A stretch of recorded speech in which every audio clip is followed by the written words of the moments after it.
The last paragraph of A Peculiar Glory says, Volume 2 is on the way, pray.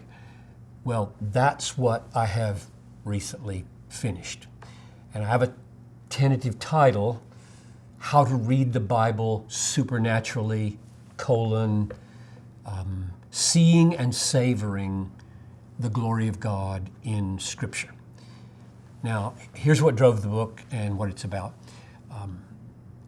A Peculiar Glory argues that God validates, authenticates, verifies His book as true by the peculiar glory that He causes to shine through it.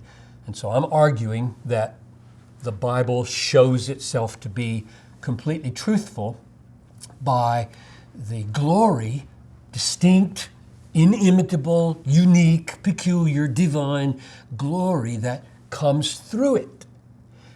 So the question I ask is, if that's true, how do you read the Bible? What are the implications of that for the way you read the Bible? So the way I did it was I formulated a sentence about the goal of reading the Bible. And the sentence goes something like this. I may not get it word perfect, but the ultimate goal of reading the Bible is that God's majesty, beauty, truth, value would be exalted in the everlasting, white-hot worship of a blood-bought bride from every people, tongue, tribe, and nation. That's the goal of reading the Bible. So I started to unpack that and wrote 10 chapters on it. So that's part one, the ultimate goal of reading the Bible. And what stunned me as I worked on this was God's ultimate purposes in the universe really do depend on people reading the Bible and how we read the Bible. Because He does intend to be worshiped with white-hot affection, and white-hot affection is not awakened by blind minds.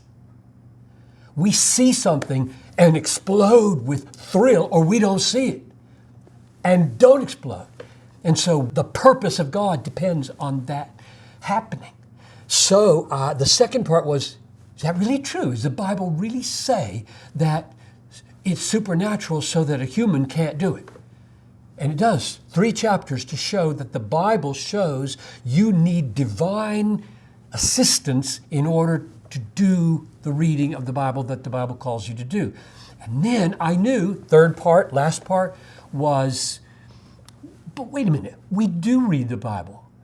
I mean, it just seems as natural as the day is long. You got to learn your ABCs, learn your parts of speech, learn how to read, and you read, and it's natural. So I title it, The Natural Act of Reading the Bible Supernaturally. And I thought, I'll write 4 chapters on that. 14 chapters, and that's the end of the book with a conclusion.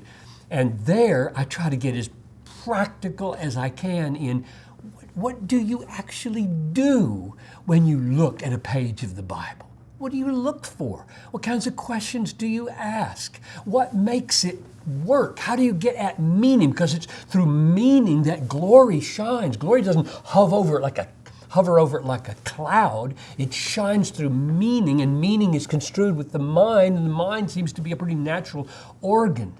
And that's the way the Bible talks. Paul said, think over what I say, for the Lord will give you understanding. Like, okay, this is natural, think.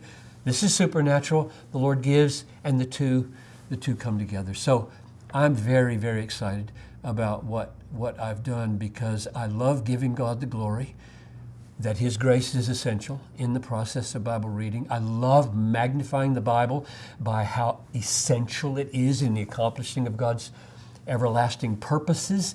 And I love the naturalness of it that we do at Desiring God. We love to teach people how to get down dirty and nitty-gritty in the text and actually see what's there. So I'm hoping that the effect of it will be, it'll feel like a long meditation on More to be desired are they than gold, even much fine gold, sweeter also than honey and drippings from the honeycomb. I hope people will read it and just salivate for God in the book.